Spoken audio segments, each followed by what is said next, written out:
Hello everyone, আশা কৰো সকলোৱে healthy and সুস্বাস্থ্যৱান হৈ আছে। মই মোৰ এই চেনেল হেল্থ এণ্ড সায়েন্সলৈ আপোনাক সকলোকে স্বাগতম জনাইছো। আপোনালোকে এই থাম্বনেইলটো চাই গম পাইছিলে চাগে আজিৰ এই ভিডিঅ'টো মই কিহৰ ওপৰত লৈ আহিছো। আজিৰ এই ভিডিঅ'টো লৈ আহিছো আপোনাক সকলোৰে ভালৰ কাৰণে বা আপোনাক সকলোৱে জানিবৰ কাৰণে যে ব্ৰেষ্ট কেন্সাৰ কিয় হয়, ব্ৰেষ্ট কেন্সাৰৰ কাৰণবিলাক কি কি। আপোনালোকে এটা ব্ৰেষ্ট কেন্সাৰৰ পেশেন্ট হ'বলৈ গৈ আছে নেকি যদি আপোনালোকে এইবিলাক ভুল কৰে। তো এইবিলাক ভুল নকৰিবলৈ বা এইবিলাক বস্তুৰ পৰা দূৰত থাকিবলৈ মই ভিডিঅ'টো আপোনালোকৰ বাবে লৈ আহিছো। ভিডিঅ'টো বহুত এটা ইম্পৰ্টেণ্ট ভিডিঅ' আপোনাক সকলোৰে কাৰণে। আৰু আপোনালোকে যদি মোৰ আগৰ ভিডিঅ'বিলাক চোৱা নাই, মই থাইৰয়ডৰ ওপৰত ভিডিঅ' বনাইছিলোঁ বা আগত মই বনাইছিলোঁ অবেচিটি শকত হোৱাৰ ওপৰত বা ব্লাড প্ৰেছাৰৰ ওপৰত। এইবিলাক ভিডিঅ' যদি চোৱা নাই চাই ল'ব, বহুত ইম্পৰ্টেণ্ট ভিডিঅ' হয় আপোনালোক সকলোৰে কাৰণে। আজিৰ এই ভিডিঅ'টোত ব্ৰেষ্ট কেন্সাৰ আজিৰ সমাজৰ এটা কমন প্ৰব্লেম মহিলাসকলে সাধাৰণতে ফেচ কৰে যে ব্ৰেষ্ট কেন্সাৰ। আপোনালোকে যে ব্ৰেষ্ট কেন্সাৰ বা স্তন কেন্সাৰ, যে আপোনালোকৰ স্তন কেন্সাৰ, সেই স্তন কেন্সাৰত ভুগি থাকে। আৰু সেই স্তন কেন্সাৰত মানুহবিলাকে কিয় ভুগে, আজিৰ সমাজত কিয় ইমান স্তন কেন্সাৰৰ পেচেণ্টবিলাক বাঢ়ি গৈ আছে, সেই বিষয়ে এই ভিডিঅ'টোত ডিছকাছ কৰিম। পুৰা এটা ইনফৰ্মেটিভ ভিডিঅ', সকলোৰে কাৰণে ইম্পৰ্টেণ্ট ভিডিঅ', মহিলা সমাজৰ কাৰণে, ফিমেল কমিউনিটিৰ কাৰণে, সকলোৰে কাৰণে ইম্পৰ্টেণ্ট ভিডিঅ' হ'বলৈ গৈ আছে এই ভিডিঅ'টো। তো ভিডিঅ'টো স্কিপ নকৰাকৈ চাব, তেতিয়া অলপ বুজি পাব, আইডিয়াবিলাক গম পাব, কাৰণবিলাক গম পাব। ভিডিঅ'টো কমপ্লিটলি চাব। এতিয়া বলক ভিডিঅ'টো আৰম্ভ কৰোঁ। প্ৰথম ক'বলৈ গৈ আছোঁ প্ৰধান কাৰণ সেয়া হৈছে আপোনালোকৰ ফেমিলি হিষ্ট্ৰী বা জেনেটিক। যদি আপোনালোকৰ ঘৰত কাৰোবাৰ ব্ৰেষ্ট কেন্সাৰ আছে, আপোনালোকৰ relatives, first degree relatives, suppose আপোনাৰ মা বা আপোনালোকৰ ঘৰত কাৰোবাৰ ফিমেল, তেতিয়াহ'লে আপোনালোকৰ চান্সটো কি থাকে, আপোনালোকৰ চান্স থাকে যে আপোনাৰ ব্ৰেষ্ট কেন্সাৰ হোৱা। কাৰণ আপোনালোকৰ জিনত সেই ব্ৰেষ্ট কেন্সাৰৰ জিন আপোনাৰ শৰীৰত তেওঁলোকৰ পৰা অহাটো চান্স থাকে। তো সেই এটা কাৰণ যে আপোনালোকৰ ব্ৰেষ্ট কেন্সাৰ হ'ব পাৰে। দ্বিতীয় কাৰণ হৈছে আপোনাৰ পেৰিটি মানে যদি ক'বলৈ যাওঁ, আপোনালোকে কিমান বয়সত প্ৰেগনেঞ্চি হৈছে, আপোনাৰ ফাৰ্ষ্ট প্ৰেগনেঞ্চিটো আপোনালোকে কিমান বয়সত, কিমান বছৰত আপোনাৰ বয়সত ফাৰ্ষ্ট প্ৰেগনেঞ্চিত আপোনালোকে গৈছে, ফাৰ্ষ্ট প্ৰেগনেঞ্চি আপোনালোকে হৈছে।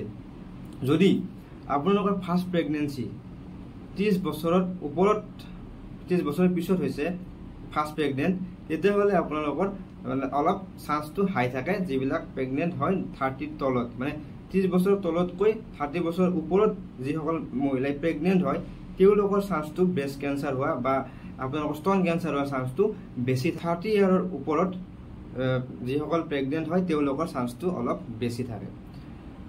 তাৰপিছত ক'বলৈ গৈছোঁ মই কিছুমান হৰমনেল ইমবেলেঞ্চ। আপোনালোকৰ গম পায় যে আমাৰ কিছুমান শৰীৰত হৰমন থাকে, যেনেকুৱা এষ্ট্ৰজেন, প্ৰজেষ্টেৰন। এইবিলাক হৰমনে আমাৰ শৰীৰৰ যিটো মাহেকীয়া চাইকেল, যি মাহেকীয়া হয়, সেইটো মানে মেইনটেইন কৰে।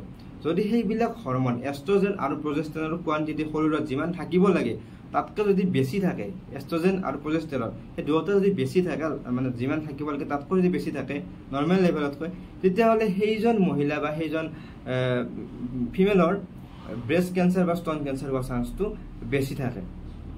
তাৰপিছত মই ক'বলৈ গৈ আছোঁ কিছুমান আমাৰ কাৰণ থাকে, যেনেকুৱা আপোনাৰ মাহেকীয়া হোৱাৰ সময়। আপোনাৰ প্ৰথম মাহেকীয়া হোৱা নৰ্মেল সময় হৈছে আমাৰ কিছুমান 12-13 বছৰৰ ভিতৰত নৰ্মেল এভাৰেজ মানুহৰ মাহেকীয়াটো হয়। আমাৰ সময়ত কিছুমান এনেকুৱা মহিলা থাকে যিসকলৰ মাহেকীয়া সময় হোৱাৰ আগতে হৈ যায়, মানে যদি তেওঁলোকৰ 9 বছৰ 10 বছৰ বা তাতকৈ কমতে যদি মাহেকীয়া হৈ যায়, তেওঁলোকৰ চান্সটো বেছি থাকে আপোনাৰ স্তন কেন্সাৰ হোৱা।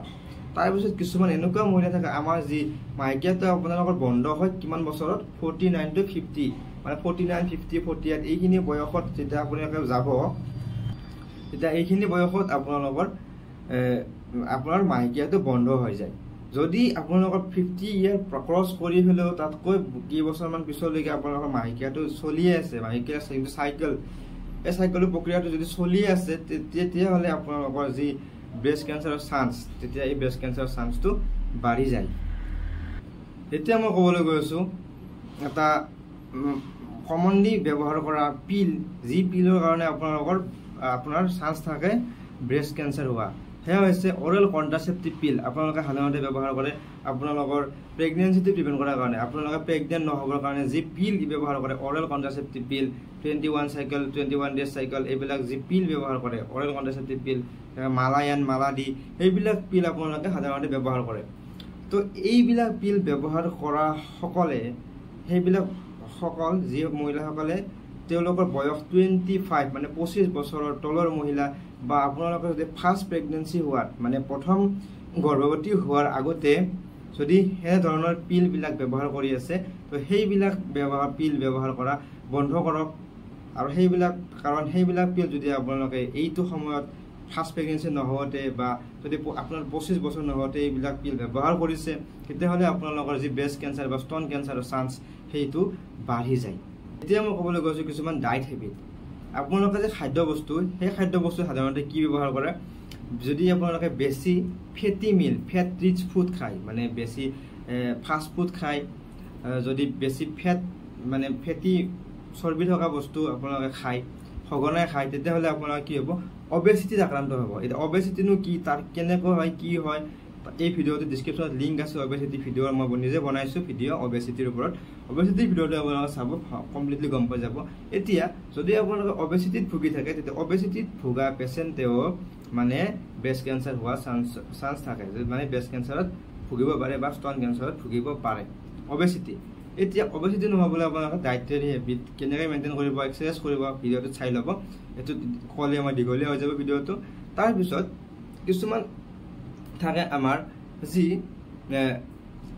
আমাৰ আজিৰ সমাজত মহিলাসকলে কি কৰে স্মকিং কৰে চিগাৰেট স্মকিং কৰে বা এলকহল মদ খায় যদি আপোনালোকে মদ খোৱা হেবিট আছে বা চিগাৰেট খোৱা হেবিট আছে তো আপোনালোকে সেইবিলাক হেবিট এৰি দিয়ক কাৰণ সেইবিলাক হেবিটৰ কাৰণে আপোনালোকৰ সেইবিলাক ভুলৰ কাৰণে আপোনালোকৰ ব্ৰেষ্ট কেঞ্চাৰৰ দৰে এটা ডাঙৰ কেঞ্চাৰ বেমাৰত ভুগিব পাৰে যি বেমাৰৰ পৰা আপোনালোকে বাচিব পাৰে নিজৰ হেবিটবিলাক চেঞ্জ কৰি তো সেইবিলাক হেবিট আপোনালোকে সহজে যিবিলাক হেবিট আপোনালোকে চেঞ্জ কৰি এইবিলাক ডেডলি ডিজিজ বা ডেডলি বেমাৰৰ পৰা পৰিত্ৰাণ পাব পাৰে তেতিয়াহ'লে আপোনালোকে কিয় নকৰিব আপোনালোকক এইবিলাক যি মই ক'লোঁ সেইবিলাক যি ৰিস্ক ফেক্টৰ আছে সেইবিলাক সকলোবোৰ ডিছকাছ কৰিলোঁ আপোনালোকে সেইবিলাক ৰিস্ক ফেক্টৰ মাথাত সোমাই লওক আৰু ভালকৈ বুজি লওক আৰু সেইবিলাকৰ পৰা দূৰত থাকক বা কি হ'লে এইটোৰ পৰা বাচিব পাৰে কি নকৰিলে এইটো বেমাৰৰ পৰা বাচিব পাৰে আপোনালোকে ভালকৈ বুজি লওক আৰু সেইবিলাকৰ ওপৰত আপোনালোকৰ কাম কৰক নহ'বলৈ কাম কৰক আৰু